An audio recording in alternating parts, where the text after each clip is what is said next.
Hello and welcome to BDSM Explained. In this edition we'll be discussing the term sub-frenzy. Now this generally applies to new submissives, people who are new to the BDSM community or lifestyle.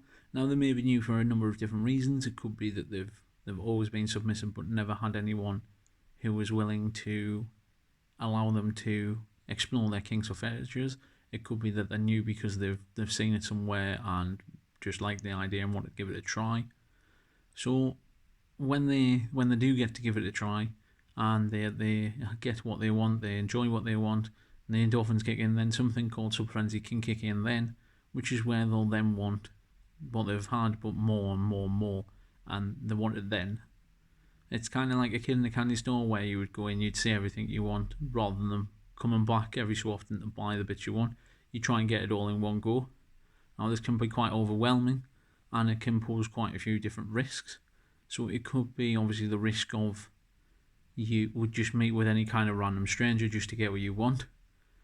Also, it could be that they don't vet the dominant or the person they're willing to give them the opportunity properly. So they could just go with the first person that speaks to them rather than vetting them, making sure that everything matches, personality-wise, things like that, before they go ahead and meet. They could also meet without telling anybody where they're going. So that poses the risk of safety of people not knowing where they are, so friends, family, anything like that. Also, the submissive, because they've had it and they've had that rush, they're not bothered where they get it, and they'll kind of sometimes just do anything and everything. So if they meet someone who said, oh, well, yes, but we're going to do this, the submissive is happy to go along without vetting them because they've had that rush of someone giving them what they want. So they don't have the background knowledge sometimes as well of what they try.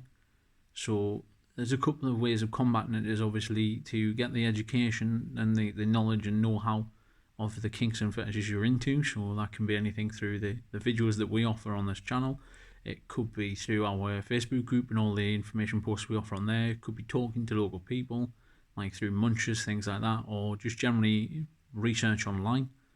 Also things like if you're going to meet people, then things like a safe call where you would let somebody know that you're there, then when you're leaving, things like that, so that a trusted person knows what's happening. Things like a mentor as well to help with vetting the person you're going to, who may have a bit more knowledge and know-how. Obviously the sub-frenzy isn't just for new submissives. Dominants can suffer from dom frenzy as well, where similarly they'll get that rush, that endorphins from having a really good session, getting what they want, so they want it again really quickly.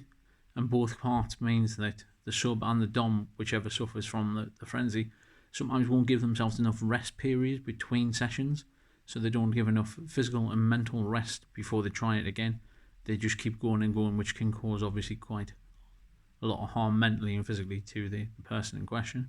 Also, if it's things like impact play as well, they may not have things like a safe word in place because they've read about it, they've seen about it, or they've tried it and thought, I really want to keep going.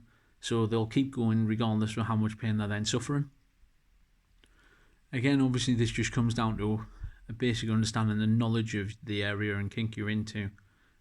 Just a bit more research sometimes is needed, and that's all. I hope you've enjoyed the video, and until next time, as always, stay kinky.